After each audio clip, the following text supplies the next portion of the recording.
छोटा सा गांव था सुंदरपुर, जिसके पास एक बड़ी सी झील थी। झील के पार ही दूसरे सभी गांव बसे थे।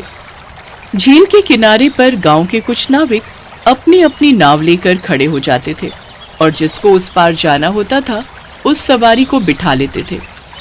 उन्हीं नाव वालों में से एक था किशन, पर बाकी नाव वाले इतने चालाक थे कि वो किशन को सवारी लेने ही नहीं देते थे। ओ भैया, झील का उस पार जाना है, कितने पैसे लोगे? साहब जो ठीक लगे दे देना। अरे काका, कहाँ उस टूटी फूटी नाव में बैठ रहे हो? पता चला रास्ते में झील में पलट जाएगी।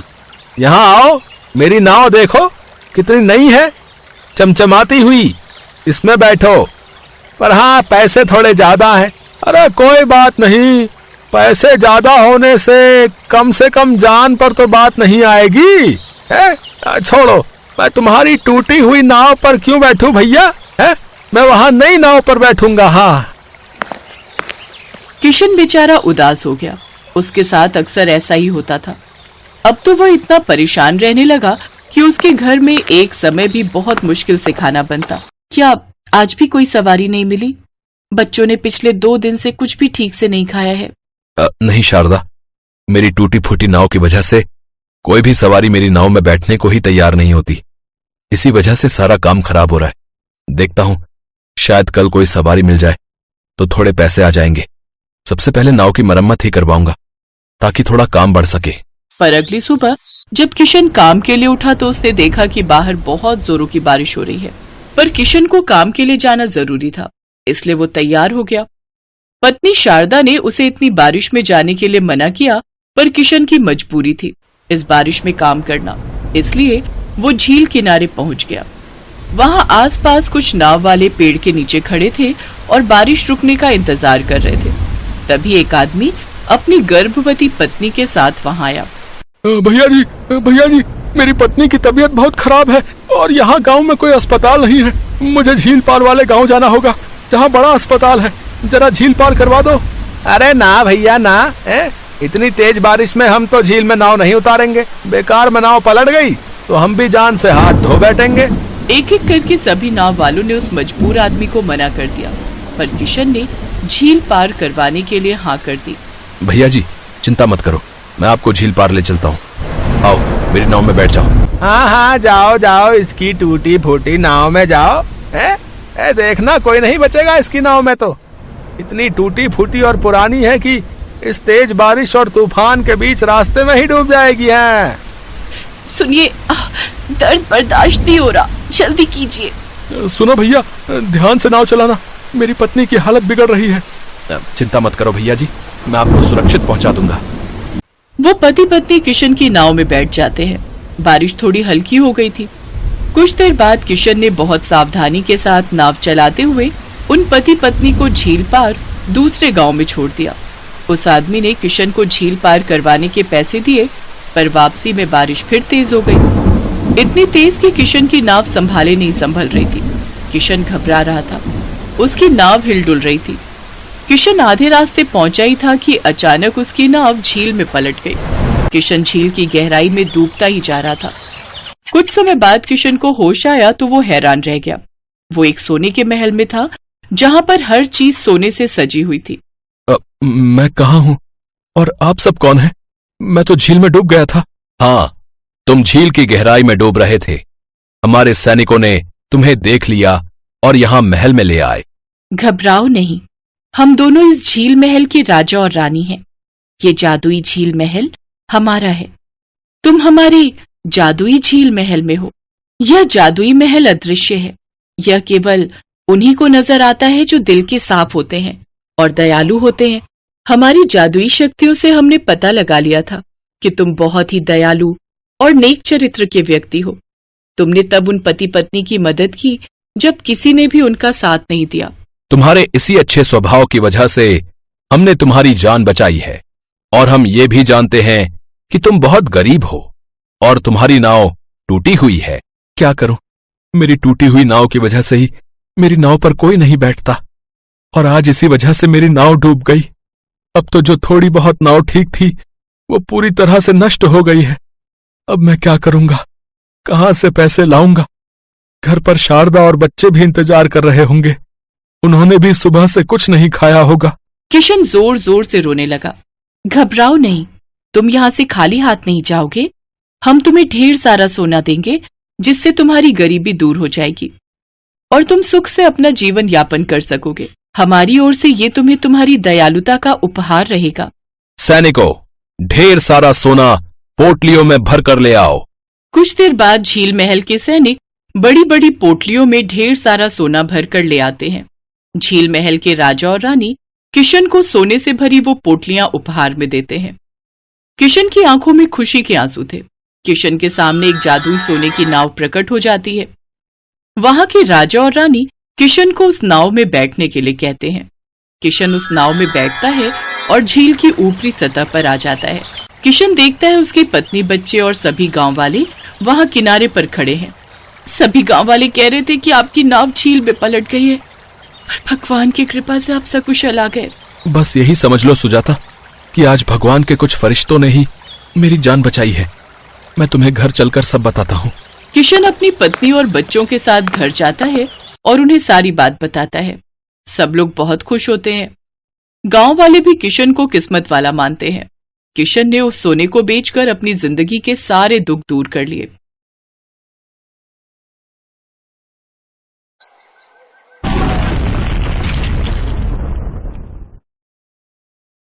चंदनपुर नाम के गांव में राधा नाम की एक लड़की अपने भैया भाभी के साथ रहती थी। राधा की भाभी कमला स्वभाव की बहुत खड़ूस और अत्याचारी थी। वो चाहती थी कि राधा की शादी किसी भी ऐरे गैरे से हो जाए, तो शादी का खर्चा करने से वो और राधा का भाई दोनों बच जाएंगे। इसलिए वो राधा के लिए रिश्ता ढूंढती रहती थी। एक दिन कमला बाजार जा रही थी। रास्ते में उसने देखा एक बहुत ही मजबूर और गरीब भिखारी लड़का अपनी बूढ़ी माँ की दवाई के लिए लोगों से भीख मांग रहा था। वो कमला के पास आता है और उससे कुछ पैसों की मदद मांगता है। मेरी मदद करो, मेरी माँ बहुत बीमार है और मेरे पास उनके इलाज के लिए बिल्कुल भी पैसे नहीं है। मैंने बहुत लोगों से काम मांगा पर कोई भी मुझे काम नहीं देता। मेरी मदद कर दो, आपकी बहुत मेहरबानी होगी। ये भिखारी लड़का मेरे बहुत काम का है। अगर मैं इस भिखारी से राधा की शादी कर दूं, तो हम उस आफत से छुटकारा पालेंगे और हमें 1 रुपया भी राधा की शादी में लगाना नहीं पड़ेगा और हमारे सिर से बला टल जाएगी। फिर हम पति पत्नी आराम से रह सकेंगे। मैं तुम्हें पैसे दे सकती हूँ, पर तुम्हें मेरे लिए काम करना होगा। आप जो कहोगे मैं करूँगा, पर इस वक्त मेरी माँ के इलाज के लिए मुझे पैसे दे दो। कमला उस लड़के को कुछ पैसे दे देती है और घर आ जाती है। अगले दिन राधा का भाई योगेश काम पर जा रहा था। तभी वो योगेश से बोली, योगेश, मैंने अपनी राधा के लिए एक बहुत ही अच्छे लड़के का रिश्ता देखा है। अगर तुम हाँ कहो तो मैं उस लड़के को आज ही घर पर बुला लेती हूँ। पर कमला, लड़का कैसा है, क्या करता है, कैसा खानदान है? हमें ये सब भी तो देखना पड़ेगा कि नहीं? बस आ गई ना वही बात तुम्हारे दिमाग में। तुम तो सोचते हो कि मैं कमला की भाभी हूँ। माँ होती तो वो उसके लिए अच्छा रिश्ता ढूंढ कर लाती। रहने दो, तुम तो मुझे अपना समझते ही नहीं हो। भला मैं अपनी राधा के लिए कोई गलत रिश्ता ढूंढकर थोड़ी ना लाऊंगी। नहीं नहीं, मेरा मतलब वो नहीं था।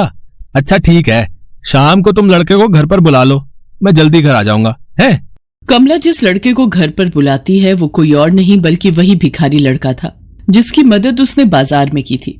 उस लड़के का नाम सोहन था। ये सारी युक्ति कमला की ही थी। उसने सोहन को अच्छे कपड़े खरीदने के लिए पैसे दे दिए थे ताकि वो देखने में अच्छे खानदान का लगे। सोहन तैयार होकर घर आ जाता है। सोहन की मजबूरी ये थी कि वो एक गरीब भिखारी था और कमला ने उसकी माँ के इलाज के बदले में जो शर्त रखी थी वो उसे मजबूरी में माननी पड़ी।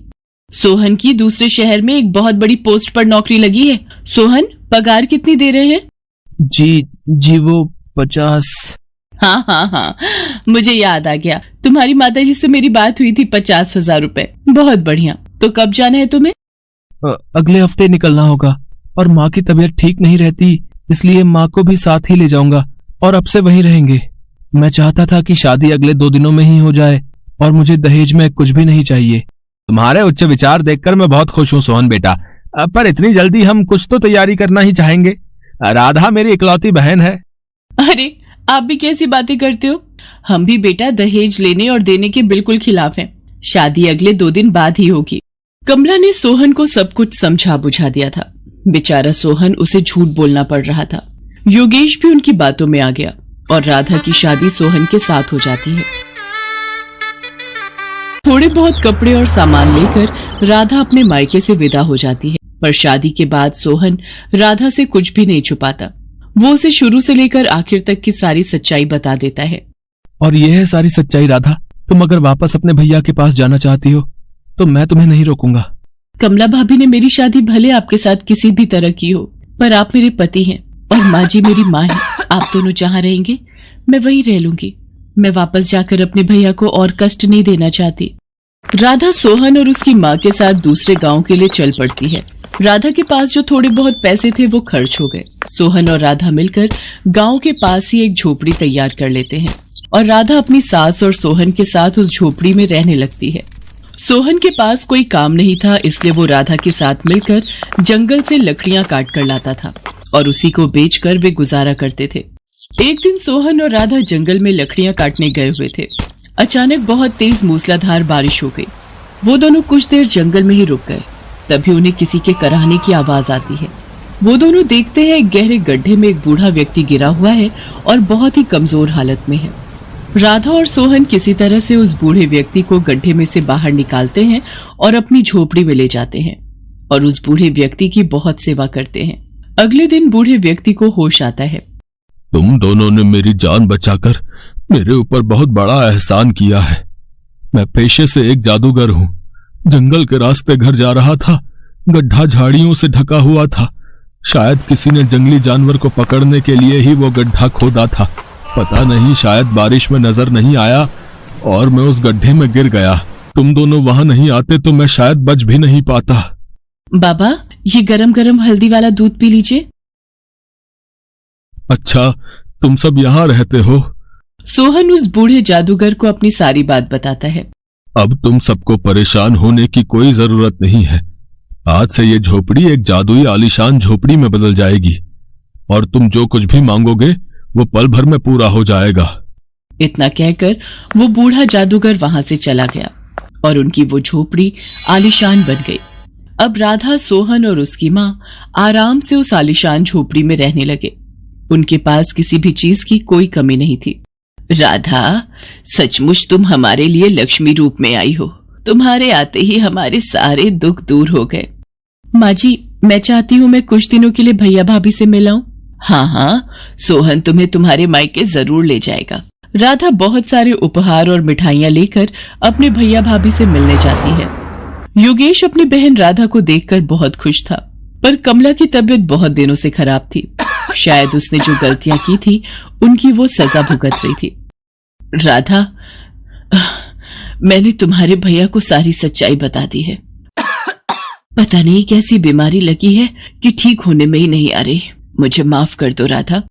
भाभी, ऐसा न कहो, आप बिल्कुल ठीक हो जाओगे। राधा वापस अपने घर जाती है। मेरी भाभी की बीमारी दूर हो जाए, ऐसी दवा मुझे मिल जाए।